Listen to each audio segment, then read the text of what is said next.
Hey, Dave Cook with DeFranco Painting and Decorating. Here's a quick taking these bifold doors off. These are older style. So you can kind of see where this has that lip on there, and this has a little gap. You need to make sure when you're putting it in that this piece goes in through here, and then you're taking it off. It took me a while to figure this out. You have to close the door, slide it over all the way to get it come through there. And then there's a plastic piece right in here. You can see it now. That second piece, it actually clips into that pin. So that's how that door comes off at the top. And on the bottom, it's a pressure spring loaded.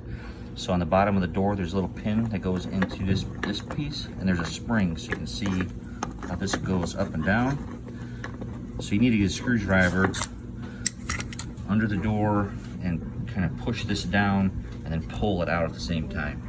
So not too terribly hard, but for the older doors, that's kind of how these work, and actually works a lot better than the newer ones because they don't break as much.